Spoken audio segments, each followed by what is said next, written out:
Para empezar, vamos a hablar de qué es el efecto Doppler. El efecto Doppler fue descrito hace ya muchos años por Christian Andreas Doppler y por eso lleva este nombre, y por eso lo correcto es escribir Doppler siempre en mayúscula, porque es el nombre de una persona. Bueno, pues ¿cuál es el efecto que nos describió? Para entenderlo podemos usar un ejemplo que todos nosotros seguimos. Por ejemplo, si estamos andando por la calle y oímos pasar una moto, una ambulancia, un coche, nosotros, sin ver esta moto o este coche, solo oyendo el sonido podemos saber si esta moto se está acercando o se está alejando a nosotros. ¿Y esto por qué es? Pues porque, como cualquier objeto que emite un ruido, hay unas ondas, las ondas del sonido se acercan o se alejan de este objeto y nos llegan hasta nosotros. Si esta moto se está acercando a nosotros, estas ondas, las ondas que emite, el ruido que emite esta moto, nos llegan más rápido que no si se está alejando de nosotros. Esta persona que está más cerca de la moto, estas ondas le llegan más ondas por minuto, o sea, le llegan más cerca, llega antes estas ondas, y en cambio esta persona de la cual la moto se está alejando, le llegan las ondas del sonido de otra forma. Y por lo tanto, nosotros con nuestro oído, sin tener conocimientos, ya solo oyendo la moto podemos saber si esta moto se está acercando o alejando usando este efecto Doppler. Y esto, aprovechando esta ley física, se incorporó en los ecógrafos para poder entender el movimiento de objetos. Sobre todo el Doppler se aplica para entender el movimiento de la sangre. Si en lugar de una moto tenemos la sangre, los hematíes que se están moviendo en una dirección, y aquí tenemos el ecógrafo puede saber, usando el efecto Doppler, si estos hematíes se están acercando a él o alejando de él. Cuando los hematíes van en esta dirección, estas ondas se acercan al ecógrafo y el ecógrafo puede medir que estas ondas tienen unas características diferentes a si tuviéramos el transductor aquí, que se estarían alejando. Si estos hematíes van aún más rápido, veis, las ondas tienen un patrón diferente, hay más ondas por minuto, y por lo tanto el ecógrafo puede saber no solo la dirección, no solo si los hematíes se acercan o se alejan, sino a qué velocidad, porque viendo la frecuencia que le llega de ondas, el ecógrafo mide unas ondas y ve cómo estas ondas le retornan, puede saber a qué velocidad están yendo estos hematíes. Y esto es principalmente lo que mide el Doppler. El Doppler mira si la sangre se acerca y a qué velocidad se están moviendo estos hematíes. Esta es la principal información que nos va a dar. Pues vamos a ver a nivel técnico cómo tenemos que usar este Doppler, cómo optimizar el Doppler color. Sabéis que el Doppler tiene dos modalidades, en color y después la onda en espectral. Pues la principal característica es la dirección. La dirección nos la va a marcar en el ecógrafo, siempre vamos a tener un mapa, ¿no?, que nos va a decir en rojo y azul. Y normalmente el rojo es el que se acerca al ecógrafo y el azul es el que se aleja, pero bueno, esto nosotros lo podemos cambiar, es una codificación estándar. Aquí en este caso, en este vaso, son las arterias umbilicales que se están acercando a nosotros y las venas que se alejan de nosotros. Para eso es muy importante las umbilicales que se están acercando a nosotros y las venas que se alejan de nosotros.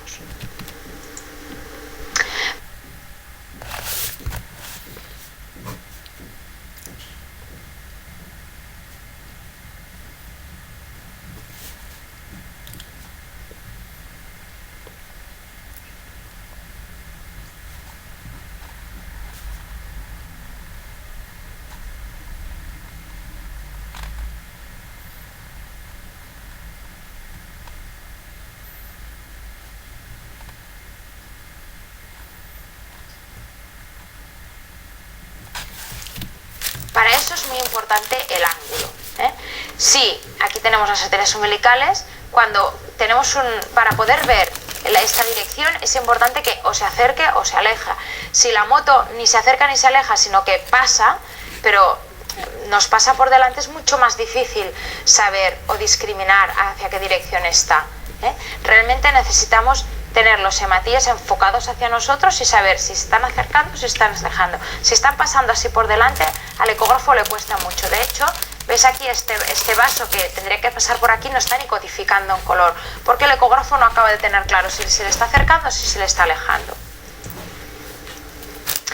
Otro punto importante es la velocidad. Hemos dicho que el Doppler en realidad nos está codificando velocidad. Cuando ponemos el color, tenemos que intentar buscar una cosa como esta, ¿no? Que se vea rojo y azul.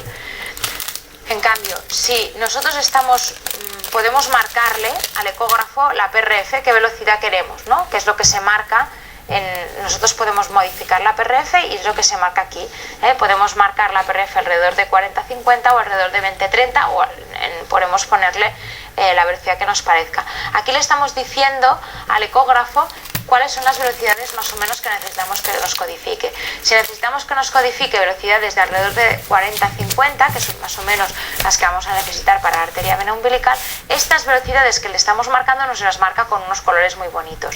Si por el contrario le marcamos velocidades muy bajas, ves aquí la vena aún, pero la arteria nos sale con estos puntos brillantes de color como amarillo, que no sabemos ni si se acerca ni si se aleja.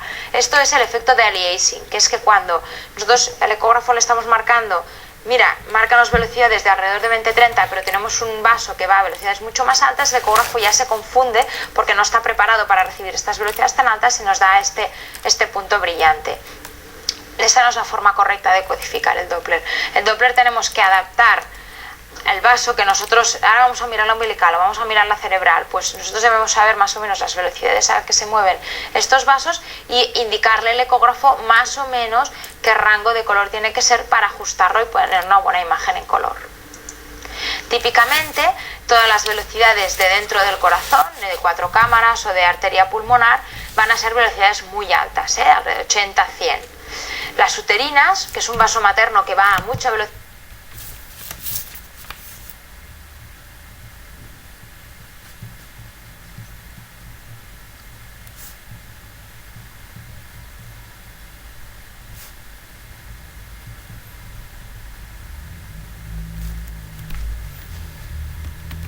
también velocidades de 80 a 100.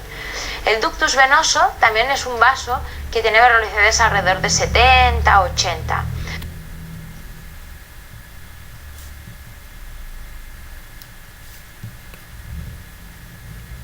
Todos estos vasos, velocidades altas. A veces el ecógrafo no es ponerle la PRF, sino que puedes marcarle alto, bajo o medio, ¿no? Pues aquí serían velocidades altas. En cambio, umbilical y cerebral media son velocidades más bajas, alrededor de 50 a 60. La cerebral media depende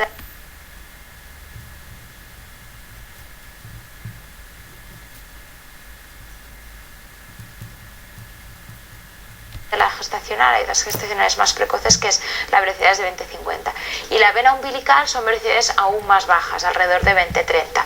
Por lo tanto, es importante adaptar la PRF, la velocidad del Doppler, indicarle al ecógrafo qué vaso estamos viendo y adaptar la velocidad de este ecógrafo.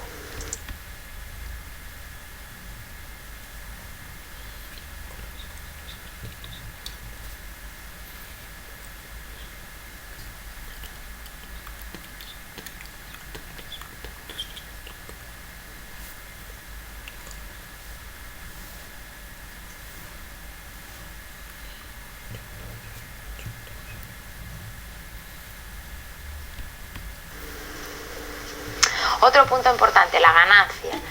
Aquí, este es un ejemplo de ganancia muy alta. La ganancia es qué cantidad de color tenemos. Si le damos mucha ganancia al ecógrafo, es como la ganancia de 2D, que si ponemos mucha ganancia lo vemos muy gris, y si le ponemos poca ganancia lo vemos menos gris. Si ponemos demasiada ganancia veremos toda la pantalla gris, no entenderíamos nada.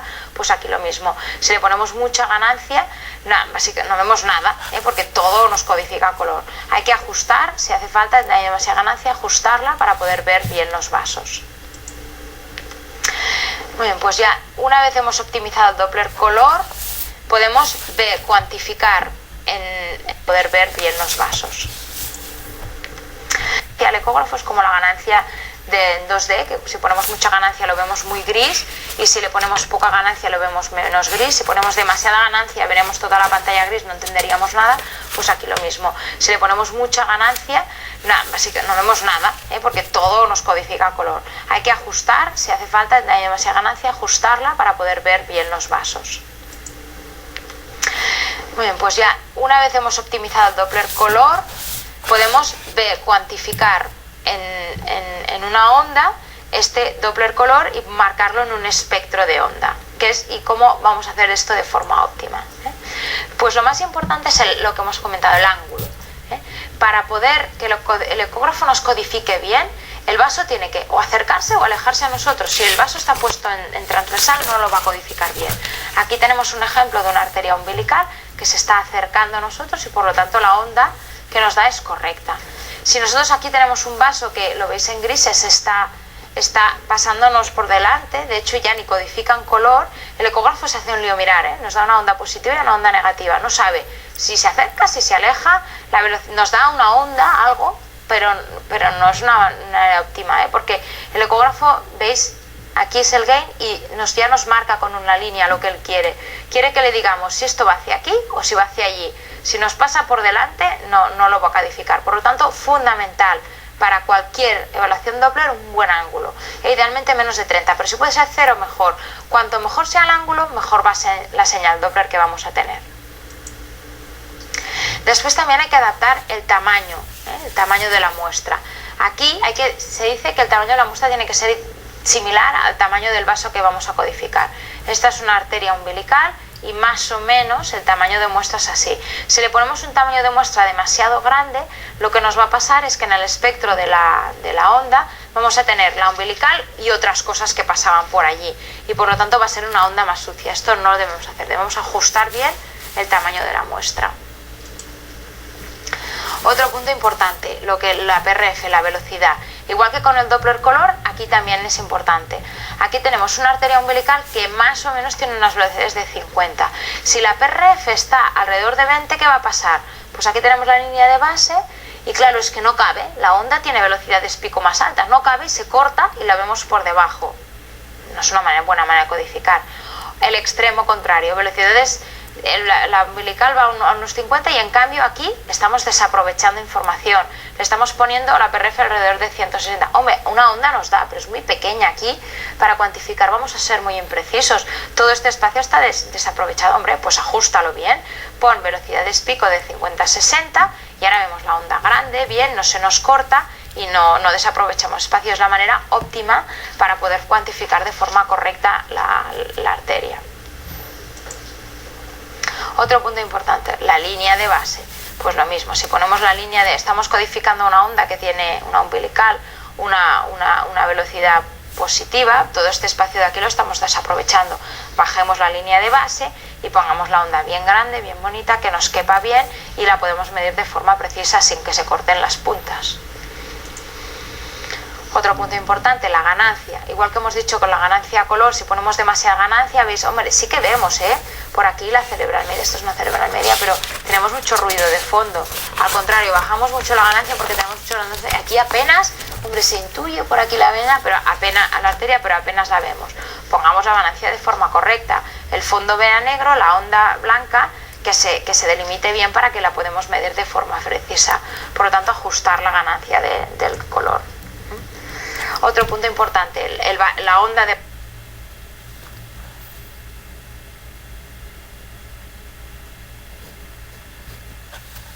barrido.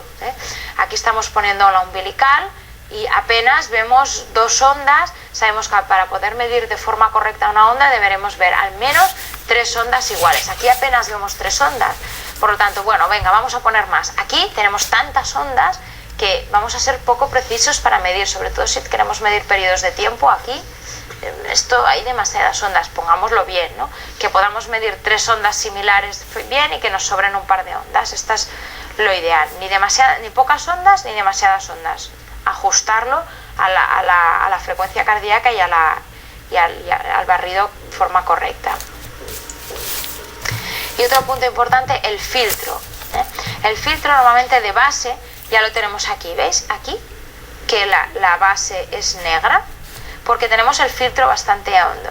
De hecho, aquí casi parece que o haya poca diástole. Esto en algunos casos, si el filtro estuviera muy, muy bajo, incluso podríamos pensar que una umbilical tiene flujo ausente. Y en cambio, quitamos este filtro de aquí y vemos bien, ¿no? vemos bien toda la diástole.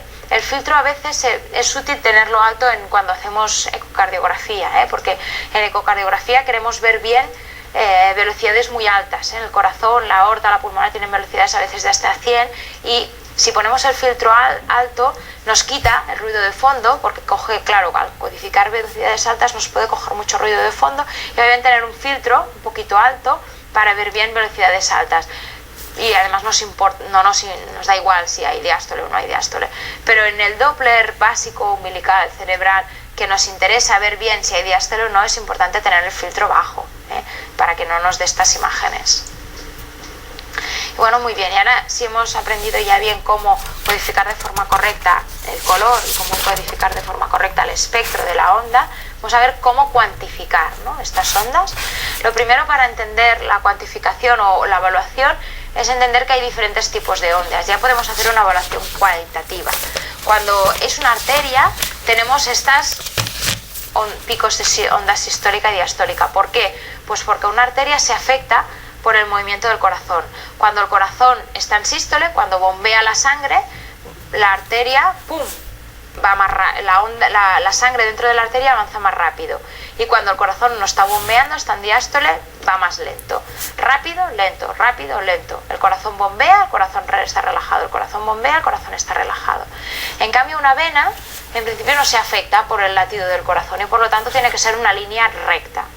Hay una excepción, que son las venas precordiales, que son sobre todo el ductus venoso. Son venas que están muy cerca del corazón, y aunque sean venas, como están muy cerca del corazón, el latido cardíaco de forma retrógrado se está reflejando en esta onda. El ductus venoso realmente está muy cerca de la aurícula y por lo tanto, por ejemplo, cuando la aurícula se contrae, tenemos esta muesca, porque la aurícula se está contrayendo y ¡pum!, hace que la sangre no vaya tan rápido, y por lo tanto vemos esta onda pulsátil porque refleja de forma retrógrada el movimiento del corazón. Esto es una excepción, es un flujo venoso pero que pulsa.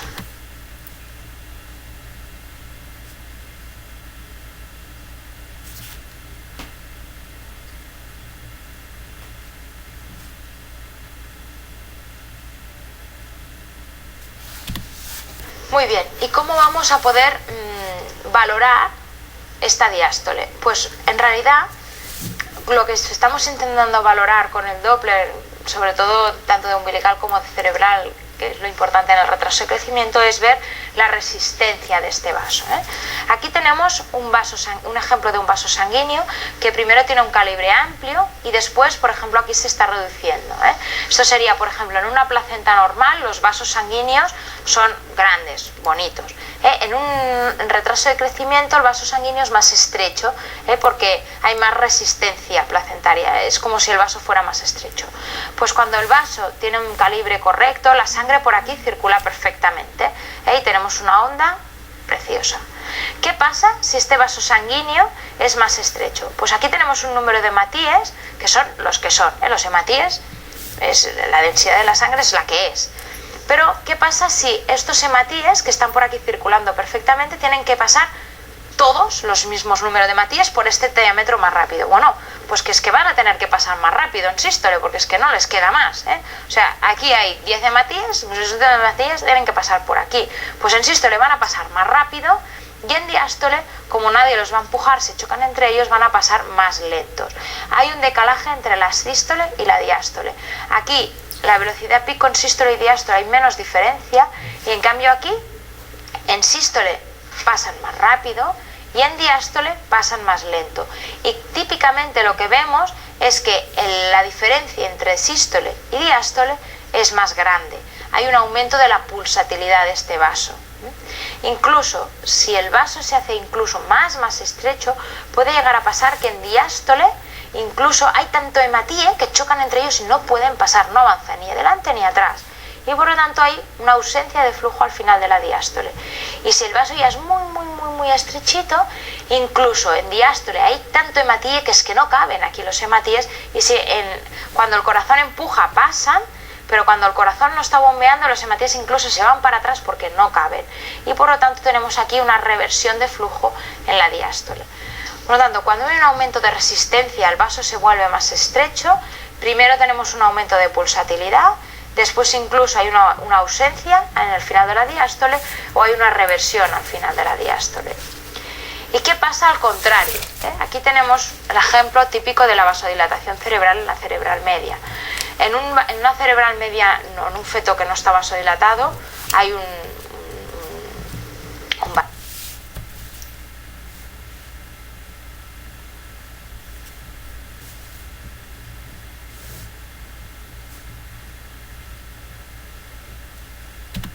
vaso más bien estrecho, con una velocidad pico y diastólica y sistólica con una pulsatilidad importante, se parece bastante a esta.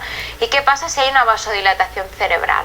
Pues aquí los hematíes estaban pasando con bastante diferencia entre sístole y diástole, y aquí dicen, bueno, aquí no hay ninguna prisa, aquí los hematíes se remansan, y sobre todo lo que vemos es que a nivel de diástole los hematíes pasan perfectamente, no tienen ningún problema, y en sístole la velocidad aumenta un poquito, pero sobre todo en diástole los hematíes pueden circular perfectamente, y lo que vemos es una disminución del índice de pulsatilidad.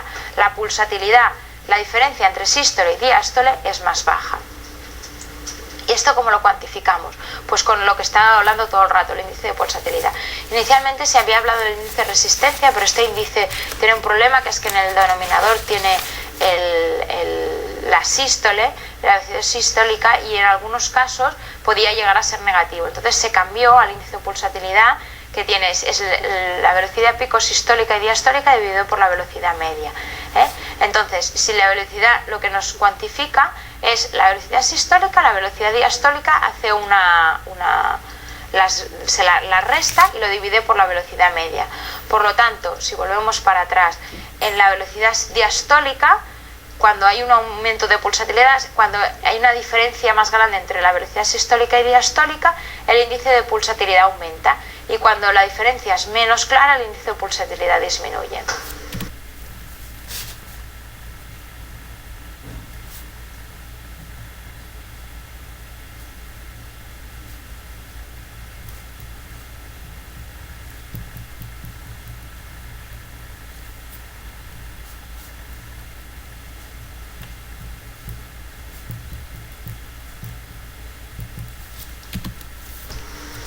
Y ya solo para acabar, comentar brevemente qué es el Power Doppler.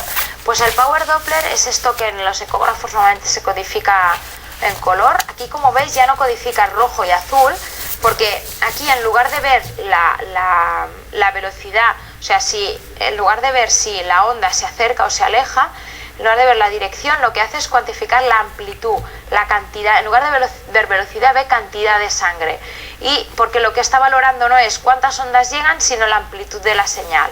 Y por lo tanto, normalmente no nos va a cuantificar velocidad, pero sí que nos da cantidad de sangre, y es muy útil para ver flujos que van con velocidades muy bajas, y se usa típicamente para detectar flujos. Este es el típico ejemplo que en medicina fetal se puede usar. Por ejemplo, aquí tenemos para valorar si hay arteria renal o no. Aquí no quedaba claro si había riñón o no. Ponemos el Doppler, porque la velocidad Doppler es muy baja, ponemos el Power Doppler y vemos, codifica velocidades muy bajas, y vemos que sí nos codifica.